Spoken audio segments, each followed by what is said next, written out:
John, Hi. Sitting at the OLA Super Conference, there is, if you were not aware of it, a universe of possibilities. Yes. You just gave a presentation that I unfortunately had to miss because I was here doing talks. So for me and for the people who were not able to come to this great conference, what did you bring? Okay, well, I think the title is very apt for what I was talking about because I want to change the world. I want to change the world by using public libraries. And the possibility I'm promoting is if we work with our communities, if we have what I call a community-led approach to public libraries, get them involved in the change process, get them working with us, planning services, designing services, delivering services, evaluating services, it's going to be better for everyone. But community-led approach means that you have to find a community that is ready and willing to lead.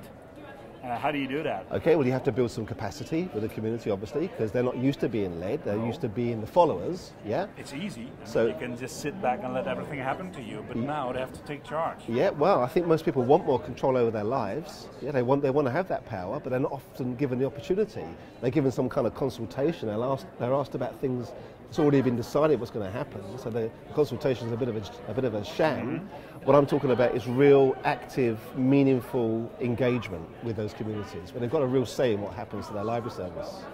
But you have to present, like I always say, you have to, aspiration is important, and you have to give them some sort of an idea what it can be like. I mean, if you step in and you join us, or you take the lead, it can actually lead to maybe, and show them something. Yes. Otherwise, they're just going to sit down and order their books from every internet connection that they can find, and why should they step up? So what did you tell those people?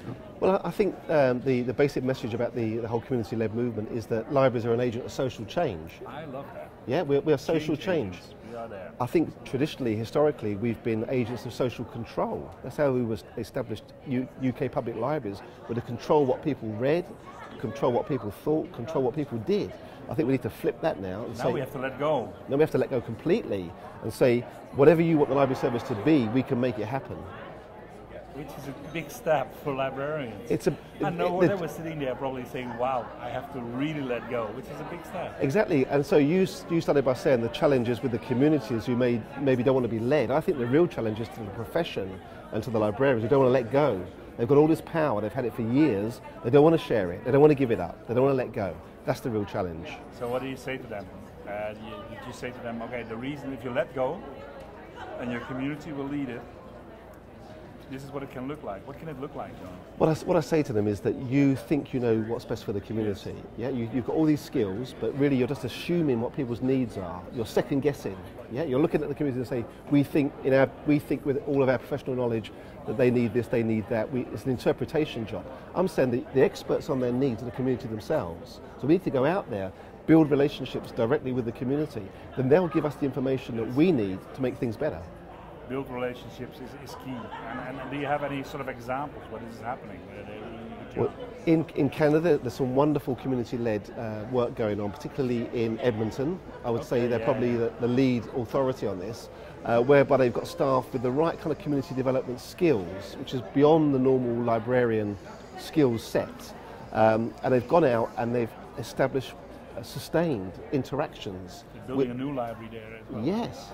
But I think the relationship thing is about sustained interactions over time, not one-off conversations, really understanding what those requirements are. And putting message up. Did you see the keynote last night or not? Unfortunately not. No, I was resting my voice. Great examples of interaction and getting people to bring their stories. And we always say the library is about keeping stories, sharing stories, and making stories, helping people to make stories. And yes. If you look at that, we have a future for an infinite number of years to come, because people always need stories and want stories. Yes, and that's why I'm saying that we need to involve the communities in the planning of services, in the design of them, in the delivery of them, and the evaluation. It's a journey that we need to keep them on all the time. It's not good enough in my view that they just come in and passively receive whatever we choose to give them. That is an old model. Can we also ask them for besides their effort, can we ask them for money or not? Of course, yes, but I think it's the social capital that they hold, the skills, their knowledge of the community. That's the real value that we want to get from them. If they've got money as well, great. But I think it's unleashing their potential. That's the. So if you have to say one sentence, libraries to you are? Libraries to me are agents of positive social change. I like it. Thank you. I like it. I like it. I like it.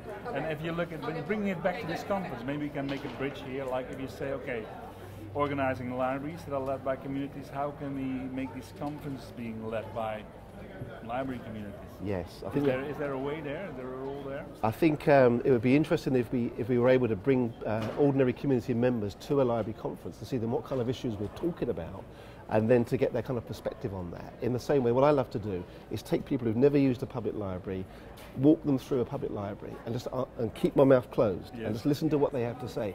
And they ask all kinds of interesting questions. What does this mean? Why do you do it this way? What are these crazy numbers on the shelves? What do they mean? You know, the Dewey numbers. You know, so it opens our eyes that we can do things very differently. What if just an idea that pops up in my head? What if we make librarians who come to this conference, the OLA Super Conference, and we give to a number of libraries, they are allowed to bring along 5 customers? Yes. Wouldn't that be great? That would be great. And I would the only qualification I'd add to that is make sure that some of those customers aren't library users. No. Yeah. Because if you just bring people who use libraries, people on the street, exactly, just go out. Yeah. Go out on the street, grab the first 5 people you see. You're going to have a good cross section. Yes. And see what it's like. And get their view. I love it, guys. New ideas here. Excellent. Well, John, so for next year we know what's going to be better. What are you going to be doing next couple of years? I'm working up at Thunder Bay, and I'm on this kind of change journey with the community there and the staff there, and I'm trying to develop a new model of working, which is going to have lots of challenges along the way, and we're going to kind of get it right by making mistakes and learning. What are going to be your biggest challenges? The whole staff change piece. Yeah, I think the community has got the appetite to get involved and wants the change to happen. The barrier to change, if you like, I don't like the term, but it's a fact, is the staff, because they see it as a threat rather than an opportunity. So we're gonna meet that challenge head on. We're going to resolve it in a way that's win-win. Everyone comes out of this thinking it's better, and then I'm going to present that back to the profession to say, here is a new way of working. Yeah. Here's one I produced earlier. I can't wait. Okay. I can't wait. Thank you so much for being on this. Okay. Thank you. Okay.